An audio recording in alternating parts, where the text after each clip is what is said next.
In Tehran, a new era has begun, of sorts. Not the one America or Israel wanted. The Ayatollah is dead, long live the Ayatollah, his son. Iran's airspace closed, we came overland, among the only international journalists currently allowed in, to witness the impact of this war on the ground as it continues to escalate. In an exclusive interview with Iran's Deputy Foreign Minister, an ominous warning as speculation grows that America may next send in troops. Even suggesting that a foreign country can put boots on the ground of another country, invade another country, occupy the land of another country, is something very much rogue, very reckless, illegal, and against all international law. There are thousands of US Marines on the way. What happens if they get used, do you think? We defend. What does that mean, though, for these Marines if they were to land in Kharg Island? Just read what happened in Vietnam. I hope that wisdom prevailed and diplomacy prevails on the other side. They understand that those who drag them into this war can drag them into also a quagmire for them. The government still seems in control here, but while the new Supreme Leader's face may be everywhere, he's not been seen yet. Have you seen him? Is he okay? Is he well? Any information about his welfare? I'm not in the business of speculations. You know that. We are just working by facts. He's healthy, he's in charge, and he's doing whatever is supposed to be done by him. Why haven't we seen him? Because the war is happening, and because the moment that he or his office decides to do that, they will do that. Across the capital, across the country, Israeli and American airstrikes are leaving deep scars. Whole buildings are razed from the map. This is what so-called smart bombs do to homes next door to their targets. An apartment left devastated. Its residents did not escape unscathed. The man who lives here doesn't want to talk on camera, but he's told us that when the explosion happened, the blast waves filled his apartment with thick dust and smoke and put his wife and daughter both in hospital with broken bones and shrapnel wounds. It gives you a sense really that however precise the munitions that the Israelis and Americans say they're using, they generally always have some kind of impact for those living around wherever they're targeting. Many have fled the capital. Those who remain try to carry on as best they can. A bunker buster is a type of munition that is designed to penetrate hardened targets or targets buried deep underground, such as military bunkers. Modern bunker busters may use the traditional fuse, but some also include a microphone and microcontroller. The microphone listens, and the microcontroller counts floors until the bomb breaks through the desired numbers of floors. ATK is working on a hard target void sensing fuse, HTVSF, for 2,000 and 5,000 pound weapons to explode when they reach an open space in a deeply buried bunker. To reach maximum penetration impact depth, the warhead may consist of a high-density projectile only. Such a warhead carries more energy than a warhead with chemical explosives kinetic energy. The Middle East could be over in weeks, according to US officials, as a new war of words fires up over the Strait of Hormuz. And there's deepening mystery tonight over the whereabouts of Iran's new Supreme Leader. With every new missile launched from Iran, a swift and devastating response from America.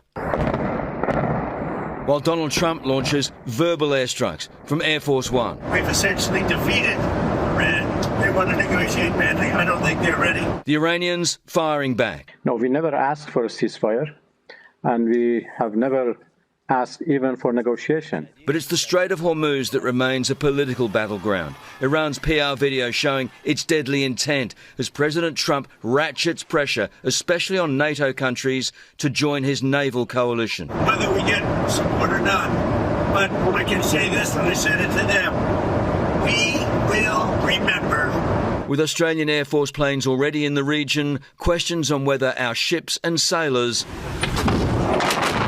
will be asked to follow. It's something we're not contributing to. I'm not aware of whether there's an ask. And with still no sighting of Iran's new supreme leader, Kuwaiti media reporting he's in Russia, taken by a Russian military plane for successful surgery because of the impossibility of treating him while Iran was under attack. That as Iran's missiles continued to penetrate Israeli airspace. We watched one smash into Tel Aviv today. A cluster bomb, no one killed. So close to our hotel, we beat the ambulances there.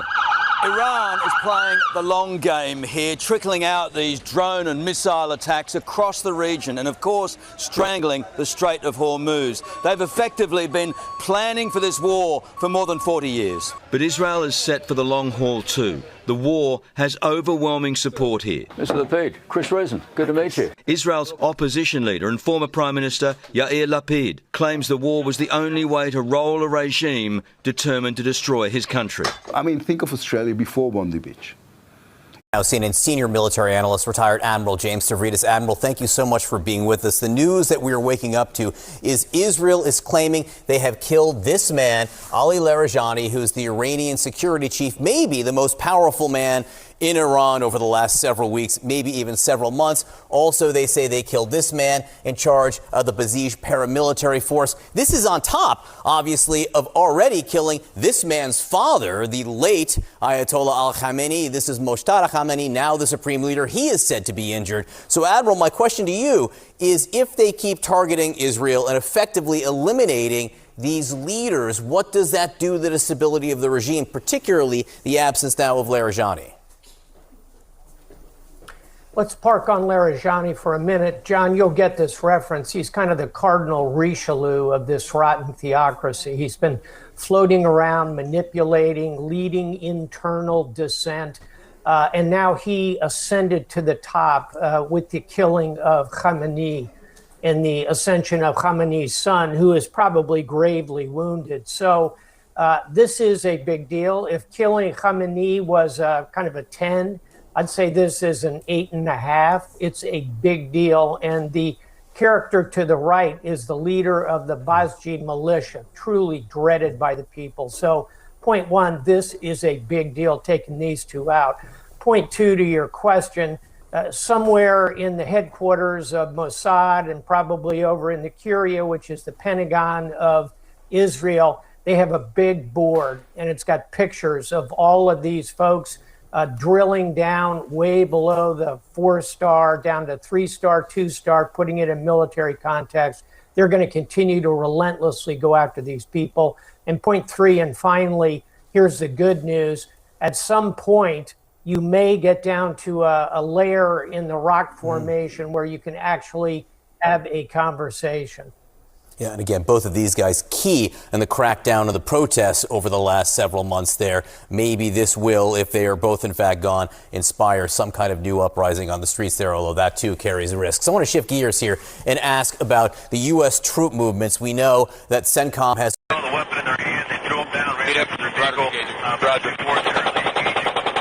New Year, which always falls on the first day of spring, which will be this Friday, March 20th. Iranians celebrate by jumping over fire and saying Zardi man az to, surkhi to az man. So you're asking the fire to take your yellow, your sickly pallor, your negative energy from the past year, and you're asking the fire to give you its red, its vitality, its vigor, its positive energy for the year ahead. Tahar Sham-e-Suri and Nowruz may look a little different this year because Iranians are currently under bombardment and also under severe threat from the Islamic Republic, who has warned them that if they celebrate in support of the enemy, they can carry out shoot-to-kill orders. Given the fact that top regime official Ali Larijani was reportedly killed in an airstrike today, the situation could be even more dangerous, because any celebrations for this holiday, which have also been seen as acts of resistance against the regime, could be met with violence. It's already nighttime in Iran, and because of the internet blackout, it's been difficult to get videos to show a full picture of what's going on, but some people have been able to connect to Starlink or circumvent restrictions through VPNs, and we're seeing that Iranians are in fact celebrating. His internet search history was leaked to the press, which shows he was Googling things like how to come out of the closet in Iran without being thrown off a roof, or how to watch Brokeback Mountain in Iran without getting caught by my father's Iranian... The cards in the Strait of Hormuz. Sure, the regime's military infrastructure has been ruined, but fast boats in that strait still gave Iran leverage. Not anymore. The US just sent something to Iran that will change the entire war overnight, and it's heading to the Strait of Hormuz. This is Iran's worst nightmare. The one thing the regime never expected: US troops may be getting ready to enter Iran. On March 14th, multiple outlets, including the BBC, reported that the US was sending more warships in the direction of Iran. This alone would be newsworthy, as more naval strength also often adds up to more strikes on Iran's territory. We've seen with America's carrier deployments over the past few weeks, but this is different. The ships sailing toward Iran are led by the USS Tripoli, which is an amphibious assault ship that also happens to be leading an elite US Marine Expeditionary Unit toward the Middle East. This is huge. Amphibious ships and expeditionary units offer the clearest sign yet that the US is gearing up to put boots on the ground, and we'll explain why that might or might not be the case later in the video. As for the group being sent, the Warzone, or TWZ, offers some more details. It says that the latest grouping of ships set sail after US Central Command received direct approval from the US Secretary of War, Pete Hegseth, to send them. What's heading to Iran right now is an Amphibious Ready Group, or ARG, the outlet says, which has an attached Marine Expeditionary Unit. An ARG typically includes an assault ship, 2 transport docks, and a support vessel that carries an embarked Marine Expeditionary Unit, MEU, of at least 2,200 Marines. And it's possible they may hold more. The New York Times suggests that about 2,500 Marines are en route to the Middle East, and it provides us with the name of the unit being sent, the 31st Marine Expeditionary Unit. Right now, the USS Tripoli and the ships that it leads are sailing to the Middle East from their usual base in Japan. We also note the Marines and sailors on these ships have been getting ready for something. On March 13th, the US Indo-Pacific Command shared images of sailors on the USS Tripoli conducting a live fire exercise the previous day. While this was played off as a routine exercise, and it may well have been, the timing seems wants to remove the most radicalizing government in the world, and our allies, of course, would prefer it if we could just handle this on our own. Trump says it'll be a bad future for NATO if they don't help get this strait open along his side. And resurfacing over the weekend, evidence that Trump's position on Iran has been steady for decades, going all the way back to 1988, nearly 40 years ago. Trump saying, "I'd be harsh on Iran. They've been beating us psychologically, making us look like a bunch of fools. One bullet shot at one of our men or ships, and I'd do a number on Karg Island. I'd go in and take it. Iran can't even beat Iraq, yet they push the United States around. It'd be good for the world to take them on." Isn't that something, from 1988, and a body slam to all the critics who say that the president's been dragged into this war by Israel or by the military-industrial complex? It's worth repeating, Trump has shoved off pressures to go to war for years that he has been in the White House. He's been in the White House for 5 years collectively. And he's resisted war all of these years. His critics, especially those who supported him but then abandoned him over this war, need to realize that there is a big difference between forever wars and operations like this to prevent those forever wars from happening. Here's Trump with Barbara Walters 39 years ago talking about Iran. But as far as Trump is concerned, our allies are... Condemn the regime that authorized their killing. I condemn those who created the environment which led to that sort of violence. So but you're actually blaming the victims. If tomorrow in London, that sort of chaos is created, people are shooting at our police officers, then they have to respond back. Right, so just to be clear, you are justifying... Right, so you're justifying the deaths of all those protesters because they had it coming. Look, that's what you're saying. No, I'm not. You are. I'm saying every single one of those who went out to demonstrate against the economical situation that they are facing, they had the right and the duty to do so. And if indeed martyred, I cannot put more value on their lives than that as a Muslim. But it's fascinating that you wouldn't blame the regime for any of those deaths. You're inferring that they all died because the protesters were violent, not the people that shot the protesters dead.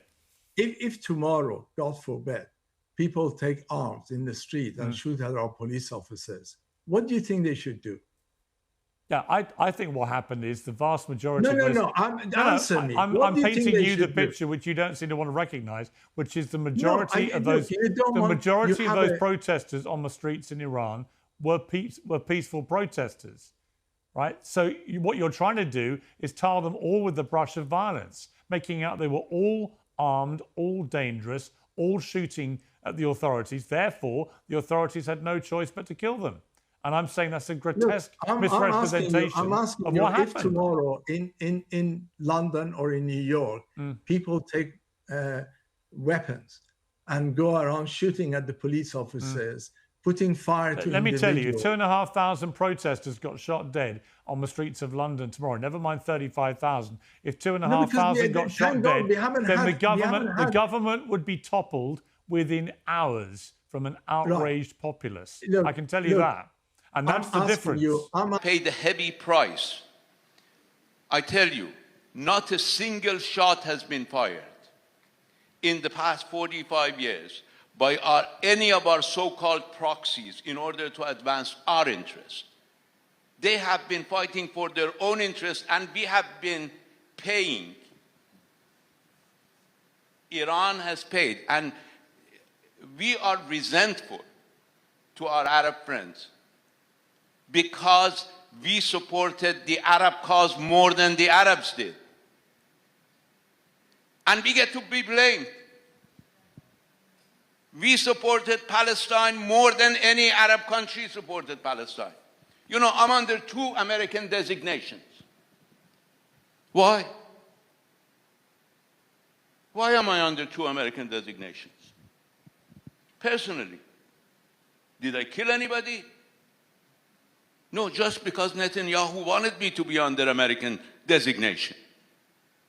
So which Arab is under American designation because of Netanyahu's request? Tell me, why do we have to be blamed for problems that are caused by Israel? Our friends in the region have everything to gain through cooperation with Iran. We have no desire. We are the biggest country in the region. We have no territorial ambitions against our friends in the region. They're talking about our territory. We're not talking about their territory. We don't have territorial ambitions against our friends in the region. We do not want... The Iranian regime is completely collapsing from the inside out, and the rats are officially fleeing the sinking ship. As the devastating US bombardment continues, intelligence reports reveal that the most elite, high-ranking families of the Islamic Republic are currently packing their bags and fleeing the country for safe houses in Oman and Turkey. Terrified that the entire population is about to rise up, the panic regime has just plunged the entire country into a massive internet blackout while launching a brutal crackdown on its own defecting soldiers. But their desperate attempt to hide the truth is failing spectacularly. Reports from Oman claim the Islamic Republic's elite families are relocating as the crisis deepens. A message circulating from an Iranian in Muscat, Oman, that's the Omani capital. That message alleges that the families of senior regime figures including Ali Larzani, Abbas Araghchi, and Gholam Hossein Mohseni are currently staying in 2 major hotels in the city. The message also claims that others who have managed to leave Iran through the land border crossing into Turkey have been moved into safe houses connected to Iranian embassy in Muscat. According to the message, shopping centers in Muscat are now filled with Iranian women and men with clerical appearances, believed to be families connected to regime officials. It further alleges that the family of police commander Ahmed Reja also arrived in Oman via Turkey. The message also claims that the figures involved in financial networks linked to the regime, including Shamkhani family, have long maintained offices in Oman, allegedly overseen by Ali Samkhani's cousin.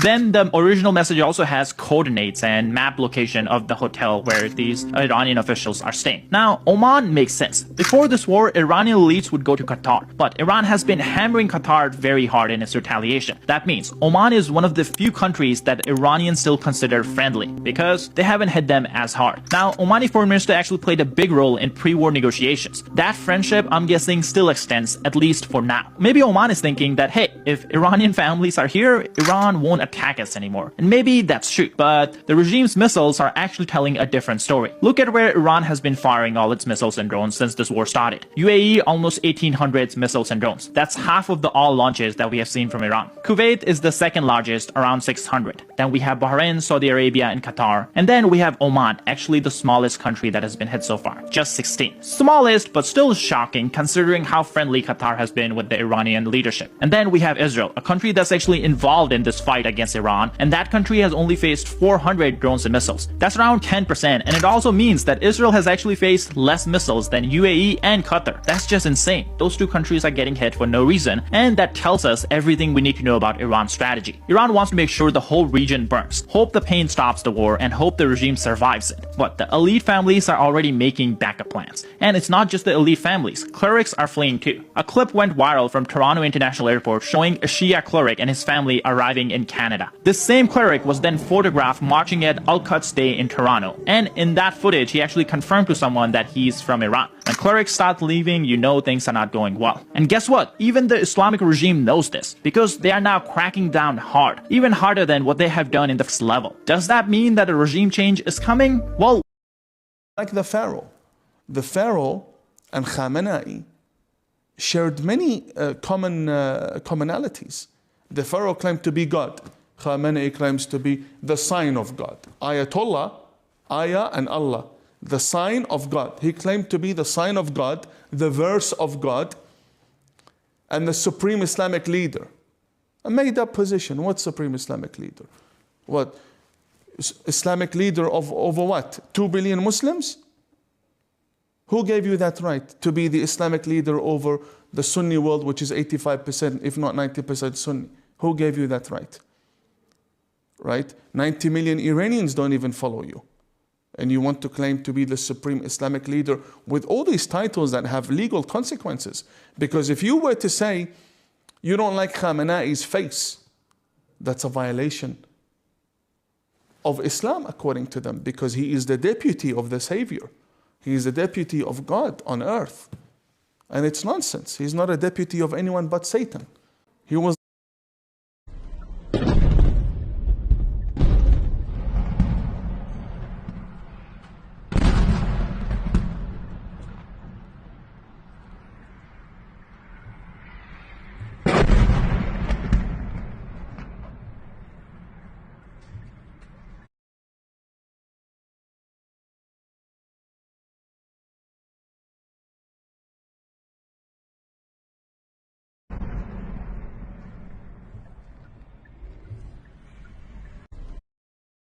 Why is the United States having a hard time protecting the Strait of Hormuz? At first glance, the answer seems simple. The U.S. Navy maintains one of the most powerful fleets in the world, but the geography of this narrow waterway changes the equation. The Strait of Hormuz is only about 21 miles wide at its narrowest point, with just 2 shipping lanes, each roughly 2 miles across. Yet nearly 20% of the world's oil supply moves through this corridor every day. That means even small disruptions can have global economic consequences. Iran has spent decades preparing for exactly this